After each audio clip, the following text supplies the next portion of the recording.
بينما كانت أوروبا في العصور الوسطى غارقة في الجهل والتخلف وهرطقة العلوم من قبل الكنيسة، كان المسلمون رواد الحضارة في العالم، ولولا الإسلام لما ظهرت النهضة الأوروبية ولما ظهر العلم الحديث باعتراف مفكرين ومؤرخين وعلماء كتبوا فضل حضارة الإسلام. فمن نهض بالعالم الغربي الذي يقدسه العلمانج اليوم هي علوم وحضارة المسلمين.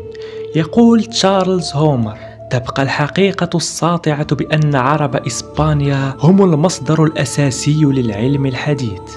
ويقول الفيلسوف الملحد برتراند راسل: طوال العصور المظلمة كان العرب في المقام الأول، هم الذين حملوا تقاليد الحضارة وبجد كبير، فإن المسيحيين أمثال روجر بيكون قد اكتسبوا منهم المعرفة التي امتلكتها العصور الوسطى اللاحقة. وإذا كنتم لا تعلمون من هو روجر بيكون، فهو مؤسس منهج العلم التجريبي عند الغرب، ولم يكن روجرز غير طالب درس هذا المنهج عند المسلمين وتعلم اللغة العربية. فالمنهج التجريبي الذي صدره روجرز للغرب ليس إلا علما من علوم المسلمين بجدارة، وهذا ما أشار إليه أيضا روبرت بريفورد حين قال: وليس لروجرز بيكون ولا للذين جاءوا بعده الحق في أن ينسب إليهم الفضل في ابتكار المنهج التجريبي، فلم يكن هؤلاء أكثر من رسل العلم والمنهج الإسلامي لأوروبا المسيحية، ولم يكن الذين ظهروا بعلومهم في أوروبا غير طلاب درسوا عند أقدام المسلمين. كما يقول المؤرخ الأمريكي مارك جيرهام: كان الأوروبيون يجلسون عند أقدام المعلمين المسلمين على مدار 500 عام. لقد كان المسلمون يمثلون كل تلك الأشياء التي تنكرها الكتب المدرسية، من فنانون شعراء وفلاسفة وعلماء رياضيات وكيميائيون وعلماء فلك وفيزيائيون. باختصار، فإن المسلمين كانوا متحضرين في وقت كانت أوروبا فيه تقريبا بربرية وهمجية. الحضارة الإسلامية كانت الأكبر في الحجم والتقدم التكنولوجي من أي حضارة أخرى رآها العالم على الإطلاق. فما هراء الملاحدة والعلمانيين اليوم وصراخهم أمام هذه الشهادات إلا شعور مضطرب بالمازوخية والانبطاح. فالعلم التجريبي من وضع أسسه للعالم الأوروبي هم المسلمون، ومن علم الأوروبيون. يقول ماثيو ماكدونالد: إذا كان العلماء المسلمون قد وضعوا أسس هذه الثورة، فإن العلم الحديث من نواح كثيرة هو نتاج ثانوي للثقافة الإسلامية. ويكفي أن نستنتج من هذا أن روبرت بريفورد ليس قديما في ادعائه حين قال بأن عصر النهضة الأوروبية وظهور العلم الحديث يدين بوجود ذاته إلى العالم الإسلامي. ويقول وول جوران: لولا ابن الهيثم لما سمع الغرب بروجر بيكون. وكذلك الكيميائي والمؤرخ الأمريكي جورج سارتون الذي اعترف في كتابه تاريخ العلم قائلا: إن الإنجاز الرئيسي في العصور الوسطى هو ابتكار المنهج التجريبي، وهذا يرجع في المقام الأول إلى أبحاث المسلمين حتى نهاية القرن الثاني عشر. ويذكر محمد بن موسى الشريف في كتابه علماء آسيا الوسطى أنه بلغ عدد علماء المسلمين في تركستان وحدها 3000 عالم، بين عالم طب وهندسة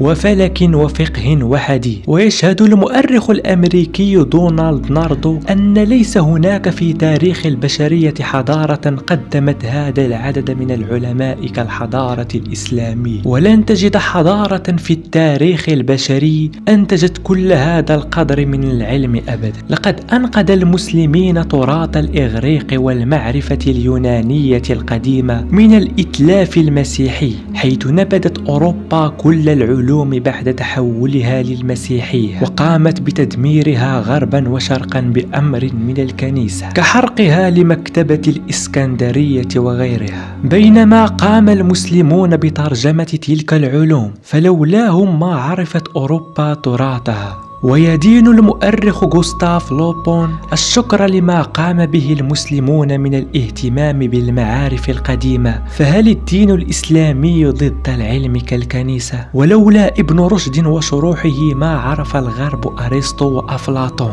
ولم يكتف المسلمون بترجمة العلوم القديمة، بل صوبوها وصححوا أخطاء علمائها، ككتاب الشكوك لبطليموس لابن الهيثم والشكوك لغالينوس للرازي.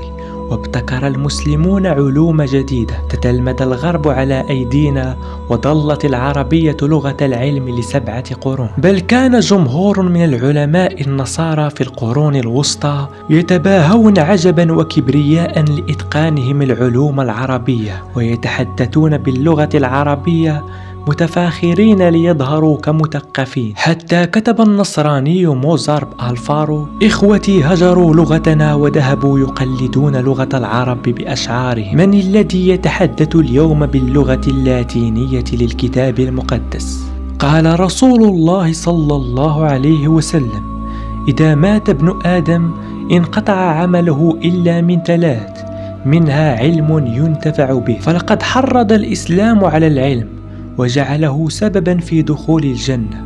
وهذا سقف مكتبة الكونغرس الأمريكي مزين بلفظ الإسلام، وهو الدين الوحيد الذي صنف كمصدر من مصادر المعرفة والعلم والحضارة. فبذرة العلوم الأوروبية أسستها الحضارة الإسلامية، بل تمنى بعض المفكرين الأوروبيين أن يغزو المسلمين بقية أوروبا ليخلصوها من ظلام العصور الوسطى وكهنوت الكنيسة وينشروا علومهم فيها. فتجد الدكتور باسكال راو يقول في كتابه: لولا التقدم في الرياضيات الإسلامية خلال العصور الوسطى لما كان العلم الحديث ممكنا. ولم يكتفي أستاذ العلوم السياسية في جامعة فيرجينيا مايكل هامilton مورغان بذكر ما قدمه المسلمون للعالم، بل قام بتأليف كتاب كامل باسم تاريخ ضائع والعرب. يقول بأحد صفحاته: إن الحضارة الإسلامية ألقت ببذور عصر النهضة الأوروبي، وأسهمت في ظهور الكثير من جوانب الحضارة الغربية، ولكن هذا التاريخ أصبح منسيا مع بداية القرن 21، تاريخ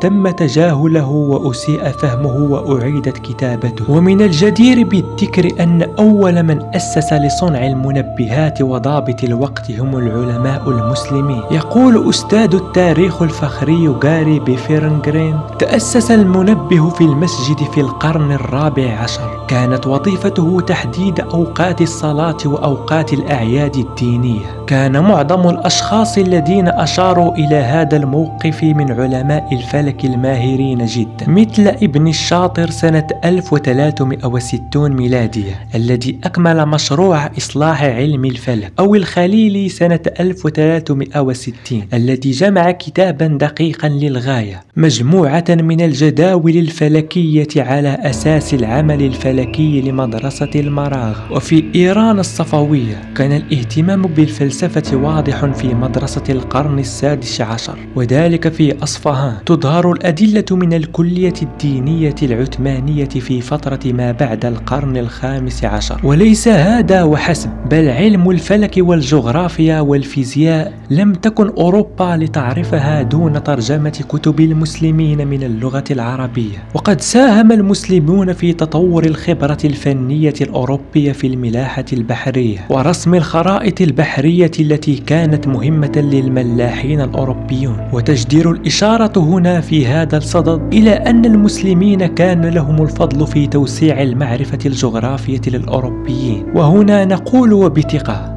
أن المسلمين هم أول من اخترع وأسس العلم والمعرفة الإنسانية. وتجد بروفيسور الجمعية الملكية للكيمياء يقول الكثير في هذا الشأن، ومنه أن المسلمين قاموا برسم خطوط الطول والعرض، وقاموا بإنشاء مراصد. وليس هذا وحسب، بل طور العلماء المسلمين مجالات شتى في علم الفيزياء والحساب والجغرافيا والفلك والجبر والهندسة والكيمياء. ويعتبر علم الصيدلة علما فهما عربيا أصيلا ابتكره المسلمون كما يشهد الطبيب المؤرخ غوستاف لوبون. ونجد في القرن التاسع أبو الريحان البيروني، وهو من وضع الطرق العلمية الحديثة التجريبية في علم الميكانيكا، وساهم في الجمع بين الاستاتيكا والديناميكا في علم واحد وفي الجيوديسيا، وهو علم الأرض ومساحتها، فطور طريقته الخاصة في حساب قطر الأرض باستخدام ارتفاع بعض الجبال والتي تقع حاليا في باكستان، ولقب بأبو الجيوديسيا، واستطاع تفسير الكسوف والخسوف بطريقة دقيقة. وتوجد فوهة على سطح القمر اليوم باسم البيروني. وقام الاتحاد السوفيتي بطباعة طوابع بريدية تذكارية